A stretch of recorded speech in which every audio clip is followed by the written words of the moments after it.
AB star news देख रहे हैं आप और मैं हूं आपके साथ कोमल गंगवार। शुरुआत करते हैं आज की खबरों की। जैसे कि हम हर रोज़ गुड मॉर्निंग भारत में न्यूज़पेपर्स की बड़ी खबरें आप तक पहुंचाते हैं, तो आज भी हम शुरुआत करेंगे। बात करेंगे पहले हम दैनिक भास्कर की। दैनिक भास्कर की अगर बात कर लें तो पहले पेज की खबर, पहली खबर, दिल्ली में 31 जुलाई तक 5.5 लाख मरीज होंगे। कोरोना से बचाव की तैयारियों के बीच दिल्ली के डिप्टी सीएम सिसोदिया बोले। तो जिस तरीके के हालात हैं दिल्ली में इस वक्त, उसको देखते हुए दिल्ली के उप मुख्यमंत्री का एक बयान सामने आया है कि 31 जुलाई तक दिल्ली में 5.5 लाख कोरोना के मरीज होंगे। जिस तरीके से पिछले कई दिनों से जो सियासी खेल खेला जा रहा है, साथ ही साथ कोरोना से बचाने की कोशिश दिल्ली को की जा रही है, उस पर जो सियासी खेल खेला गया है वो देखने वाली बात है कि किस तरीके से सबसे पहले सीएम अरविंद केजरीवाल कहते हैं कि हम दिल्ली में सिर्फ दिल्ली वासियों का इलाज करेंगे, सिर्फ केंद्र सरकार के जो हॉस्पिटल्स है वहाँ पर सभी का इलाज होगा। उसके बाद उपराज्यपाल का जो बयान आता है वो सीएम के फैसले को पलट देते हैं। वो कहते हैं कि दिल्ली के हॉस्पिटल में हर किसी का इलाज होगा। और अब उप मुख्यमंत्री का जो बयान आया है कि अगर इसी तरीके के हालात रहते हैं तो दिल्ली में 5.5 लाख मरीज 31 जुलाई तक हो जाएंगे। दिल्ली सरकार का दावा, हकीकत या सियासत? दिल्ली सरकार का कहना है कि जिस रफ्तार से मरीज बढ़ रहे हैं उसे देखते हुए दिल्ली के अस्पतालों में सिर्फ दिल्ली वालों का इलाज होना चाहिए। उपराज्यपाल ने सरकार का फैसला पलट दिया। उसके बाद ही सिसोदिया ने कहा कि 31 जुलाई तक दिल्ली में 80,000 बेड की ज़रूरत होगी। दिल्ली में सामुदायिक संक्रमण हो चुका है, जबकि केंद्र सरकार के अधिकारियों ने कहा कि फिलहाल दिल्ली में सामुदायिक संक्रमण नहीं हुआ है, ऐसे में इस पर चर्चा की ज़रूरत नहीं है। जहां एक और दिल्ली सरकार का साफ कहना है कि सामुदायिक संक्रमण हो चुका है, 80,000 बेड्स की ज़रूरत है और दिल्ली के हॉस्पिटल्स में सिर्फ दिल्ली वालों का इलाज हो तभी बेहतर है, वरना हालात ज़्यादा बिगड़ जाएंगे। वहीं केंद्र सरकार के अधिकारियों का साफ कहना है कि अभी सामुदायिक संक्रमण नहीं है और इस पर चर्चा ना ही की जाए तो ही बेहतर है। देश में 17 दिनों में मरीज 2 गुने हो चुके हैं।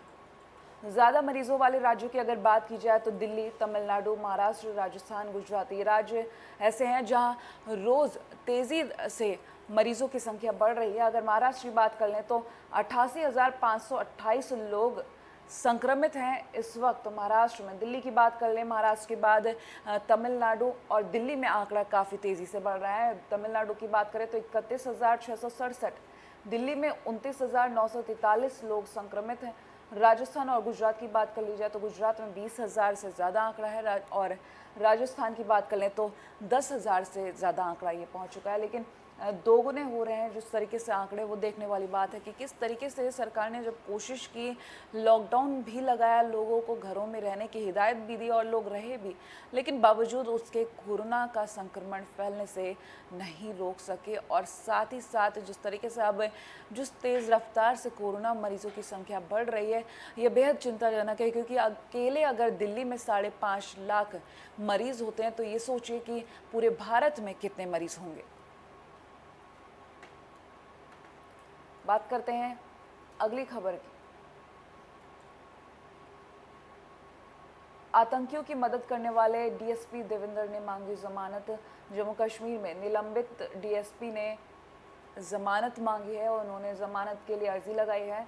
सिंह को आतंकवादियों की मदद करने के आरोप में गिरफ्तार किया गया था। उसके साथ अन्य 2 आरोपियों की भी अर्जी लगाई गई थी। तीनों ने ये करते हुए जमानत मांगी है। उन्होंने कहा है कि जिस तरीके से अभी कोरोना का संक्रमण चल रहा है उसको देखते हुए उन्होंने कई और याचिकाएं लगाई हैं, जिसको सामने रखते हुए उन्होंने जमानत की मांग की है।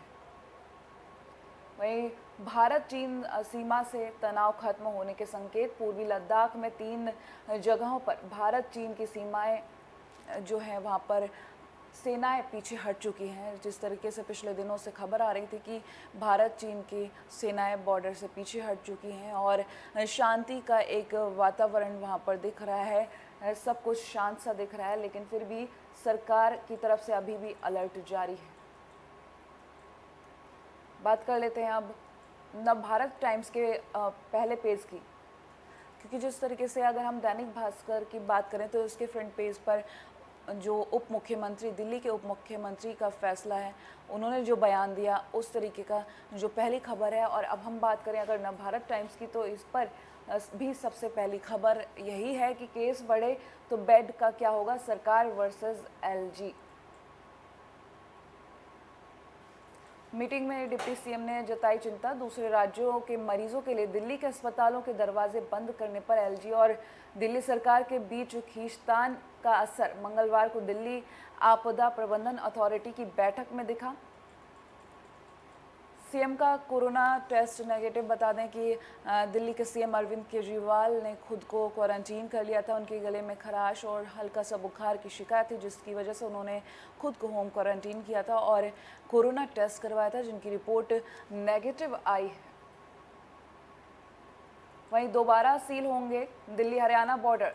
2 दिनों से खुले दिल्ली गुड़गांव बॉर्डर के फिर से सील होने की बात चलने लगी है। सोमवार को चंडीगढ़ में प्रदेश के गृह मंत्री ने ऐसे संकेत दिए हैं कि जरूरत हुई तो इंटर स्टेट बॉर्डर सील हो सकते हैं। दरअसल हरियाणा सरकार का मानना है कि दिल्ली के साथ लगते फरीदाबाद, सोनीपत, गुड़गांव, झज्जर आदि जिलों में दिल्ली से मूवमेंट होने के कारण कोरोना के मामले बढ़े। तो एक बार फिर से बॉर्डर सील हो सकते हैं, लोगों को फिर से परेशानी हो सकती है, क्योंकि जिस तरीके से अभी सरकार ने राहत दी, बॉर्डर्स खोले, लोगों का आना जाना शुरू हुआ, लेकिन एक बार फिर से अब ये बॉर्डर्स जब सील कर दिए जाएंगे तो लोगों को काफ़ी ज़्यादा परेशानी हो सकती है। वहीं अगर अगली खबर की बात करें तो ज्योतिरादित्य सिंधिया और उनकी मां को कोरोना। बीजेपी नेता ज्योतिरादित्य सिंधिया और उनकी मां माधवी राजे कोरोना वायरस की चपेट में आ गए हैं। मंगलवार को उनकी रिपोर्ट पॉजिटिव आने के बाद दिल्ली के मैक्स हॉस्पिटल में उनको भर्ती कराया गया, तो उनका इलाज वहां पर चल रहा है। हालांकि देखने वाली बात है कि कोरोना किस तरीके से अपना संक्रमण फैलाता जा रहा है, क्योंकि कोरोना बीमारी के लिए जिस तरीके से लोग काफ़ी आराम से सोच रहे थे, नॉर्मल तरीके से सोच रहे थे कि बीमारी ही है, लेकिन ये बीमारी जिस तरीके से आप अगर सोशल डिस्टेंसिंग भी मेंटेन नहीं करते हैं, घर से बाहर निकल रहे हैं, तो बीमारी कहीं भी आपको लग सकती है। इसीलिए बेहतर है कि खुद ही सतर्क रहें, सावधान रहें। लद्दाख में कुछ जगहों से हटे चीनी सैनिक, एरिया में दिक्कत। एक एरिया में दिक्कत है, जिस तरीके से यहाँ जो खबर है, ईस्टर्न लद्दाख में एलएसी पर गतिरोध खत्म होने की दिशा में भारत और चीन कुछ कदम आगे बढ़े हैं। सूत्रों के मुताबिक कुछ जगहों पर चीनी सैनिक पीछे हटे हैं और उन्होंने टेंट भी कम किए हैं। पेंगोंग तो सो से पास एरिया फिंगर 4 में गतिरोध दूर करने में वक्त लग सकता है, क्योंकि यहाँ से चीनी सैनिक पीछे हटने को तैयार नहीं है। तो एक जगह जहाँ पर चीनी सैनिक पीछे हटने को तैयार नहीं है, वहाँ पर वक्त लग सकता है, लेकिन जिस तरीके से कोशिश की जा रही है, उम्मीद यही है कि वहाँ से भी राहत भरी खबर ही सामने आएगी। अगली खबर की बात करें तो नस्ली टिप्पणी पर सैमी ने आईपीएल के साथियों को चेताया, माफी मांगो।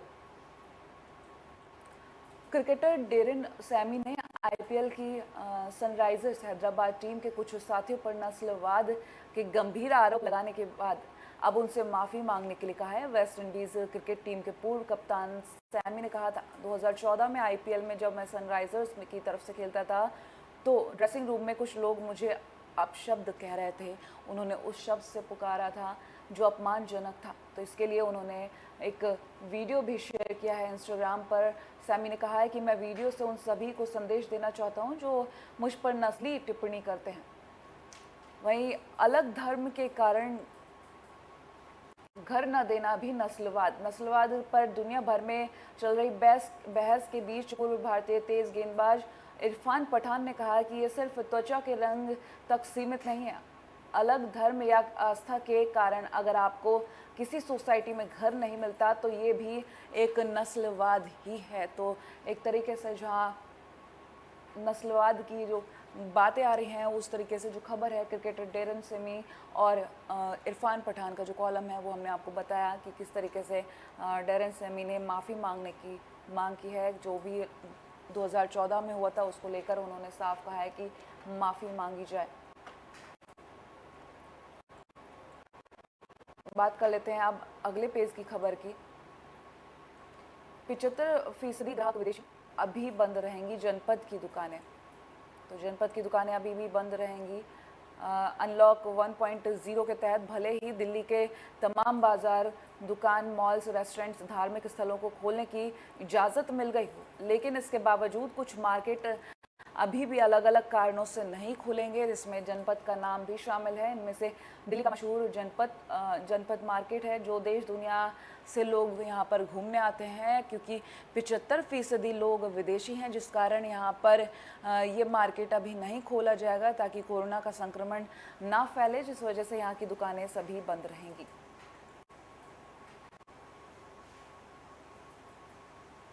अगले पेज की खबर की बात करेंगे तो हम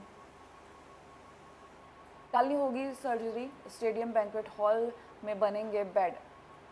जो बैठक हुई है उप मुख्यमंत्री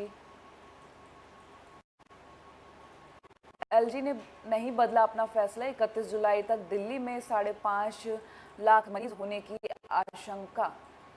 जो अनुमान लगाया गया, उप मुख्यमंत्री ने साफ कहा है कि इस तरीके के हालात अगर दिल्ली में बाहर के लोग भी इलाज कराने आते हैं तो हालात और बद से बदतर हो सकते हैं, क्योंकि 5.5 लाख अगर 31 जुलाई तक मरीज हो जाते हैं तो स्थिति आप खुद सोच सकते हैं कि क्या हो सकती है। केंद्र के मुताबिक अभी दिल्ली में कम्युनिटी स्प्रेड नहीं।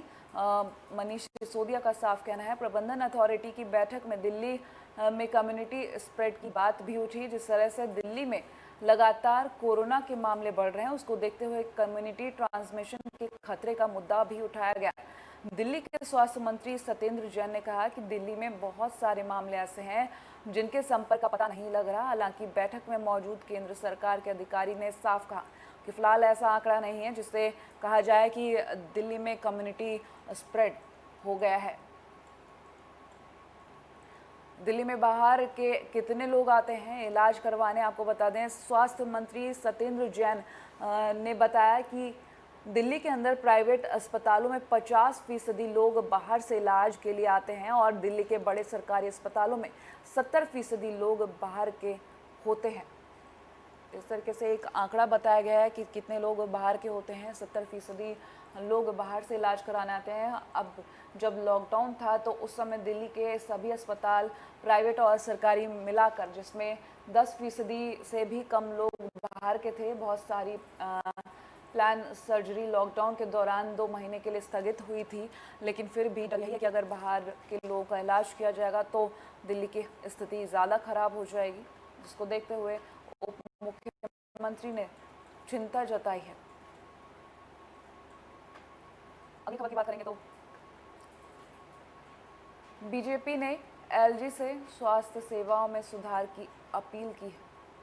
दिल्ली में कोरोना के बढ़ते मामलों को देखते हुए सरकारी अस्पतालों में इलाज की सुविधाओं को बेहतर बनाने, अस्पतालों को बेड्स की संख्या बढ़ाने और अन्य इंतजामों को लेकर दिल्ली सरकार को निर्देशित करने के संदर्भ में बीजेपी नेताओं ने सोमवार को दिल्ली के उपराज्यपाल अनिल बैजल से मुलाकात की। इसी दौरान बीजेपी नेताओं ने सरकार पर कोरोना को नियंत्रित करने में नाकाम रहने और अस्पतालों में इलाज का पर्याप्त इंतजाम न कर पाने का आरोप लगाते हुए तंज कसा है, क्योंकि जिस तरीके से कोरोना संक्रमण फैलता जा रहा है, इसको देखते हुए सियासी खेल तो खेला ही जा रहा है, साथ ही साथ आरोप प्रत्यारोप काफ़ी ज़्यादा हो रहे हैं। क्योंकि पिछले दिनों की हम बात कर लें तो सीएम अरविंद केजरीवाल से लेकर उपराज्यपाल अनिल बैजल तक कई बयान सामने आए हैं, क्योंकि कोरोना संक्रमण काफ़ी तेज़ी से फैल रहा है।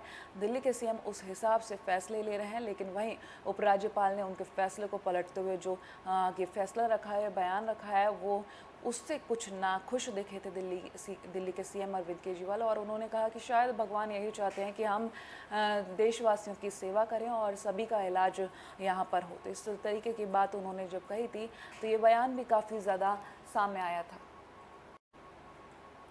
लेकिन जिस तरीके के आंकड़े सामने आ रहे हैं, ये सोचने पर मजबूर कर देते हैं कि हम इस वक्त इतनी जो सख्ती का पालन कर रहे हैं, नियमों का पालन कर रहे हैं, फिर भी कोरोना का संक्रमण काफ़ी तेज़ी से बढ़ रहा है। बात करेंगे अब अगले पेज की। हम दैनिक भास्कर के अगले पेज की बात कर लेते हैं। तो यहाँ पर भी जो सेकंड पेज पर अगर पहली खबर की बात करें तो एलजी साहब ने बिना समीक्षा के ही फैसला पलट दिया। उप मुख्यमंत्री ने साफ कहा है कि बिना समीक्षा के ही फैसला पलट दिया है उपराज्यपाल ने।